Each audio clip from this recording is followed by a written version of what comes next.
Hello, welcome to Quackalope. Thank you for joining me. Welcome to Confirmation Bias, a brand new show here on the Quackalope channel network. I don't know. I don't know what we are. But I thought it would be appropriate to start experimenting with this version of a show with a game that I could appropriately title my favorite game of all time, or at least my favorite game up to this current point in my board gaming history and experience. The idea of confirmation bias is to have a conversation with you, the audience.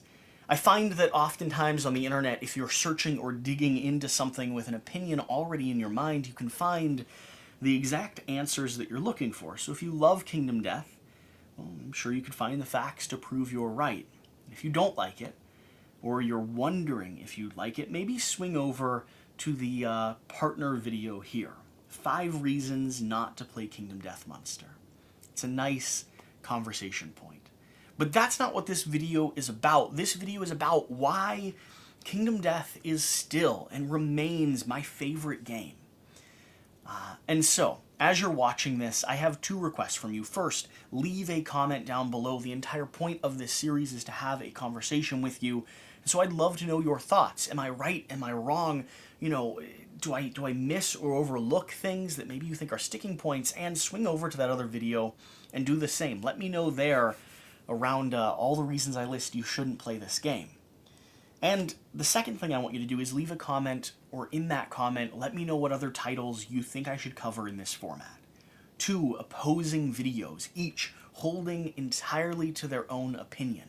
1 direct complaints or criticism, the other praise and admiration for what a title does and can do. I'd be interested to see what the community thinks would be worthwhile covering. All that being said, all that out of the way, this is a conversational format, and so, you know, if you're part of the Quackalope channel, you're probably pretty used to that style. Let's talk about Kingdom Death. Why is it my favorite, and why has it remained my favorite? Now, part of this conversation is going to come with the assumption that you have a little bit of previous knowledge around Kingdom Death as a core concept. But if you don't, let me give you a quick run through, or at least a breakdown of the idea of what I'm talking about. And if you want to dive in deeper, we have a full review, a right for you, wrong for you video, where we break down everything across the board. Kingdom Death is a settlement management game where you're doing everything you can to keep a tribe of people, the weakest humans or the weakest beings in this landscape of monsters, this landscape of darkness, alive and thriving, or at least struggling to survive for as long as possible. It is a game that deals with elements of like cascading failure. It is described as a boutique nightmare horror. It is thematically dark and will leave you questioning your own mental stability while you watch your survivors go insane on the board as well. Along with that, it's broken down into 3 core stages. You have the settlement phase where you upgrade, equip, unlock new technologies, add gear and weapons and items to your figure, to your heroes that are going out. And then it has the hunt phase where you're going through a little bit more of a random story-driven element. Tiny bit of choose your own adventure, but predominantly, you're going to be leaning into some dice rolling and resolving whatever kind of happens to you on that journey. And then finally, we're going to have the Showdown. This will be the biggest feature of the game. It is where you face down in this terrain of faces against any series of large menacing creatures, and you do your very best to position and tactically maneuver while flipping and resolving their AI deck. They have each creature has a custom AI deck that they play through that gives them personality, gives them a feeling of viciousness or a tactical sense here on the board. And you're going to be using your survivors to do your best to take down that beast in a Monster Hunter style theme. After you've successfully lost or slaughtered, you will return to the settlement with a pile of resources, all of those resources being converted back into items, gear, upgrades, and technologies that then result in you continuing the story. This is a campaign game. that is not about heroes, but instead about a settlement and a tribe of people. Your favorite characters will die in the most embarrassing and anticlimactic ways, and some will have a heroic death. Your settlement, though, that is what you want to try to keep alive. As all of this pain and suffering happens, you should be focused on the group of 10 or 20 or 4 people who are still remaining back at home. And so, that is Kingdom Death. Let's just give me some time to talk about my thoughts around it. And I have my note card down here because, like I said, this is supposed to be more of a conversational style video. So, Kingdom Death Monster. I found myself over the last few months, as we've been going through, the state of the world, and I've had more time to focus on playing solo games, and as the channel's grown, and I found myself longing more and more to get this back to the table. Missing it in a lot of ways, and I have hundreds of hours sunk into this game with miniature painting and research and discovery and collecting and building and playing the actual physical game, and I still don't feel like I've even quite tapped the surface. This is my favorite game to play solo. This is my favorite game to play or introduce to people. Now, not all those people, and I avoid introducing it to people that I am sure this game would not be right for, but if I think they might be charmed by it or intrigued by it, I love getting this out to the table and showing and letting them experience this for one of the first times. This is a campaign game that I still haven't seen the end of. And it doesn't bother me. I'm okay with that, because there's always going to be more for me to explore. From integrating white box expansions all the way down to this pile of full miniature expansions that I have next to me, I'm not sure I'll ever be able to dive through everything this game has to offer. And that for me is really fulfilling. I'm glad that even though I'm facing a white lion for the 36th time, I still have fun with it. It still feels like an experience that I'm ready and nostalgic to get back to. I remember when I first opened this game and got the box out, and this was one of the very first miniatures I ever painted, and I'm so thrilled and proud of that. I adore and miss this game, and I haven't brought it to the channel as much as I would like to. The reality is, it's a hard game for me to cover, and a year and a half here on Quackalope has really been in preparation for me to start producing content. And we're heading that way. I promise. I know it takes me way longer than it should, but we are. I've already started producing narrative-driven storytelling, audio products over on the Patreon community. There's one up there for free. If you want to check it out, the link's at the top of this video in the description. And over there, I've spent some time revisiting and exploring the elements of this that make me nostalgic for it, that make me excited and hungry to table it again, that constantly have it sitting on a side table next to this filming space, ready to be set up, ready to be explored, ready to be opened again. So let me go through a few of those for just a moment. First off, let's talk about the 3 stages of this game and the elements that, for me, I love in them. The Showdown is going to be the central element of this. It's the most time you'll spend in the game. It's the puzzle you're trying to solve. Everything else you do is building up to that showdown. Who you're hunting, who you're facing off against. And the AI system in this game does everything I wanted it to do. I first got Kingdom Death because I was searching for the answer to the question, how can I play D&D without a DM? Because I'm always the DM, and I love being the DM. In fact, I don't want to play RPG games if I'm not the DM anymore. But sometimes I do want to play RPG games, and all I have is myself and a friend, and sadly, DMing for yourself is just called imagination, and I do that constantly as it is. I kind of like that.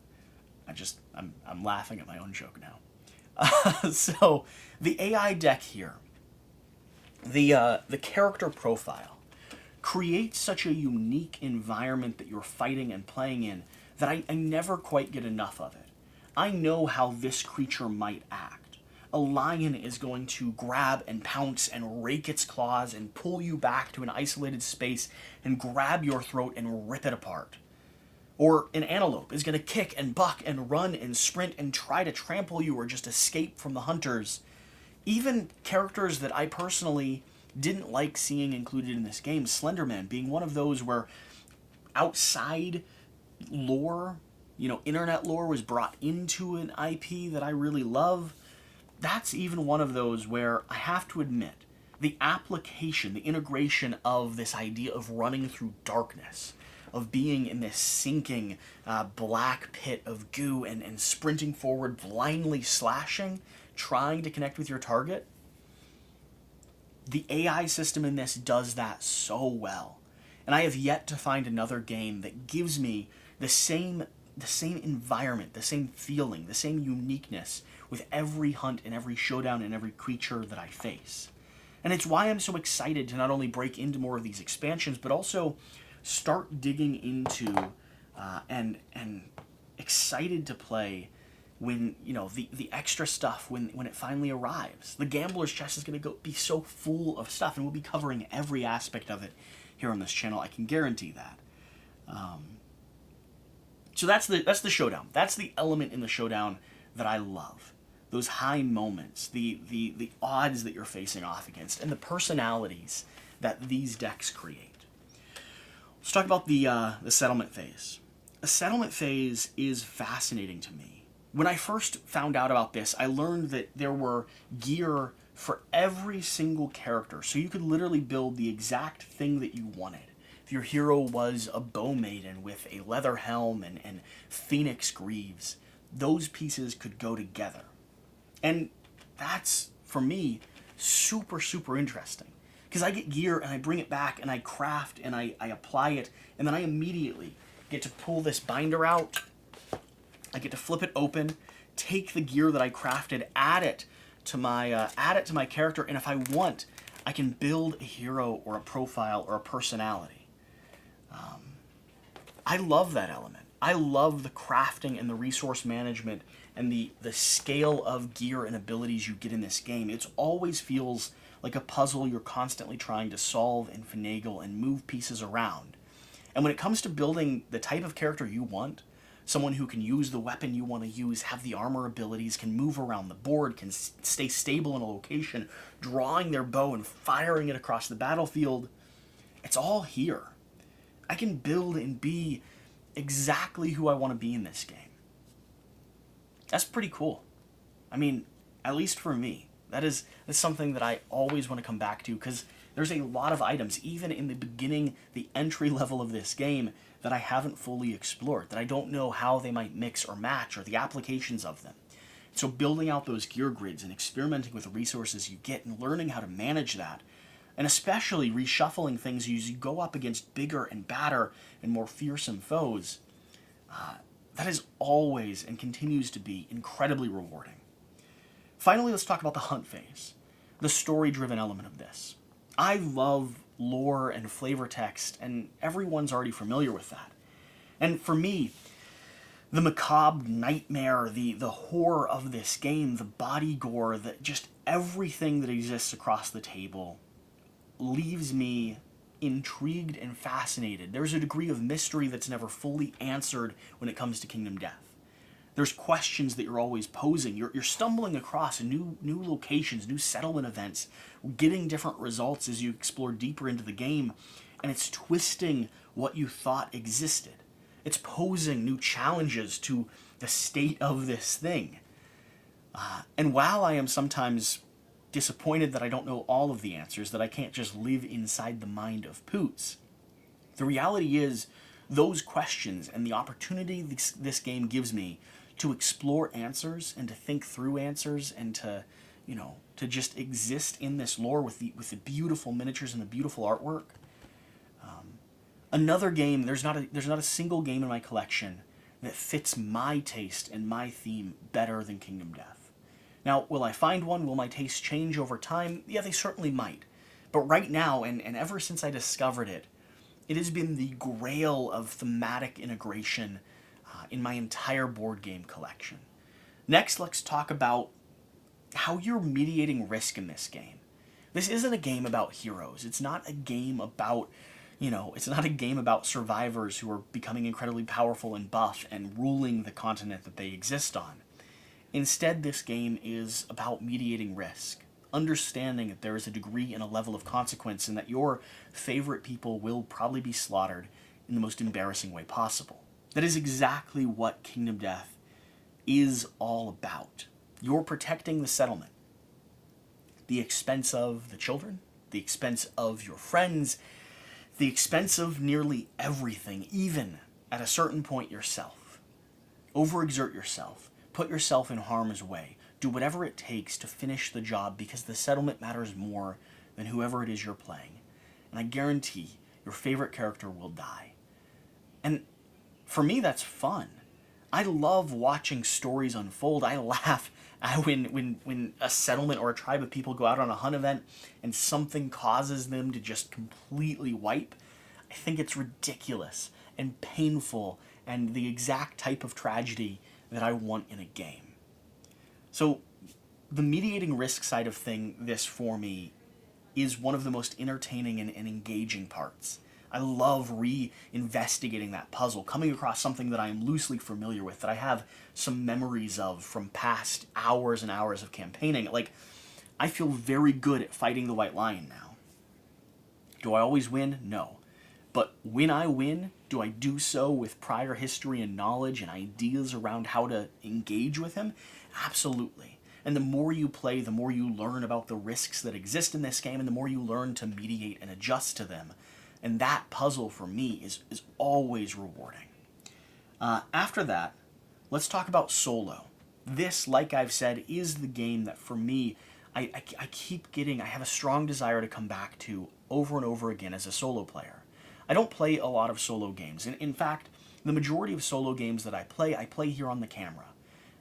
Because I enjoy it. I enjoy producing content, and if I'm going to take, let's be honest, I don't do a lot of stuff outside of producing content.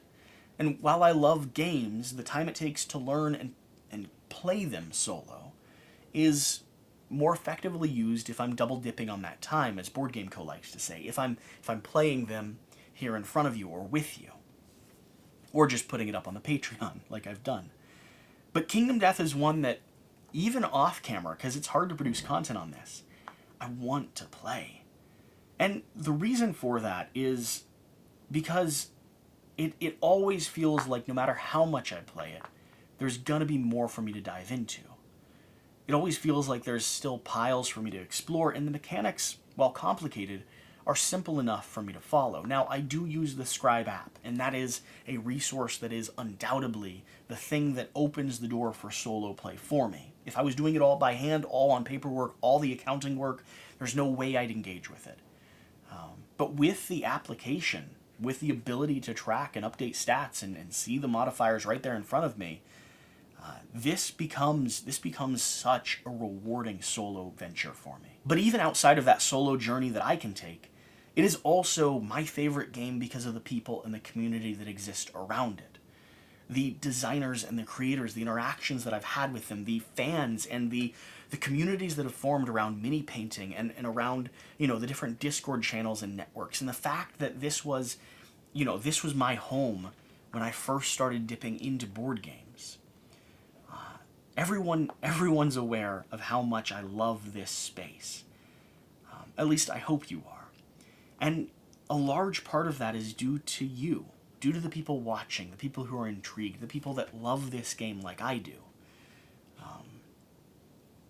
If this game was just a game, wasn't a community, didn't have extra people creating things and designing and just making extra bits and bobs and leather binders, and I don't know that I would love it quite as much as I do. I'd still really enjoy it. I'd still be fascinated by it. But it's the fact that I can engage with people who are just as excited that really, really makes this game very rewarding for me. I know that when I post this, I'm going to have people that relate and comment and engage, and I love that. So that's a big part. There's a big part. After that, After that, let's talk about the fact that this is a hobbyist game. This is, in fact, my very first hobbyist game, and I've had such a good time learning how to build and construct and paint. I mean, like I said, this little white lion here was one of the first models I ever painted. He's not perfect. Look, I know he's not perfect, and he's a little blue, and he's got a golden mane. But I have so much pride in this figurine that I mean, if I had to rescue things from my board game collection, Kingdom Death and this figure would come with me before a lot of other games. In fact, this figure alone, just because of the history I have with it, I would be heartbroken if something happened, and that's when I drop it and it breaks, right? Like, exactly. But exploring the world of minis is something that I never thought I'd be into until I got KDM. And I'm really grateful that I did. I don't have the time to invest in painting like I'd really like to. But when I do get the chance to sit down, it is peaceful and meditative and just a really, really nice way for me to relax and express myself and create and feel like I'm having a hand in this game that I'm playing. When you're playing against something that you've painted, it adds a tie that is a little bit different. When you've spent the time, the hours that it takes to build a phoenix and then add green stuff and soon hopefully prime and do detail work, even if it's not the best, even if it's not as good as what other people are doing online, there's something to the fact that you did it. And that's one of the reasons why Kingdom Death is my favorite game of all time. I've invested time in this. I've had a hand in the creation of the experience that I'm having. And that is a degree of rewarding that almost no other more accessible game can give me. Now, do I want to paint and, do I need more minis? No, I'm probably good for life with Kingdom Death. But I love the fact that they didn't come pre-assembled. Is it annoying because sometimes I just want to play the Flower Knight and I don't have them built yet? Yeah, of course. But I think it's cool. I really do. I love putting them together. I need to make more time for it. I intend to here on the channel. That's certainly one of the hopes. And then finally, let's talk about the degree of darkness and suffering in this game. I know, a weird thing to bring up is I think most people that play this are a little bit, we're all a little bit twisted. In Kingdom Death, the degree of suffering, the darkness that exists here, the tragedy on this stage, also leads to and displays victories and successes in such a stark contrast. Now, do I have the ability to look at and laugh at a tragic situation? Yeah. I mean, it's very entertaining when your two favorite characters decide that they want to murder each other. Very entertaining. But when it comes to the best moments of this game, they're heightened because of that. So when I do something, when I have a perfect execution of a white line, when I maneuver in the right way, when I see a gear grid come together and chain in a way that makes my character super powerful, or I can chase down the antelope and spear it through the neck, or I get consumed and regurgitated and survive, those highs are unlike anything else, because those lows are also unlike nearly anything else. That contrast, that picture that this game paints, is another reason why, for me, it is still both nostalgic and my favorite game of all time.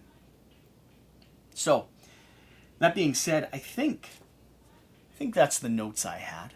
I think I've been through stuff. I wanted, thanks for giving me... Oh, how adorable is this bumblebee, by the way? Thank you for giving me a little bit of time to talk and just brag about a game that I absolutely love. I mean, at a certain point, I have to be selfish with this channel, right?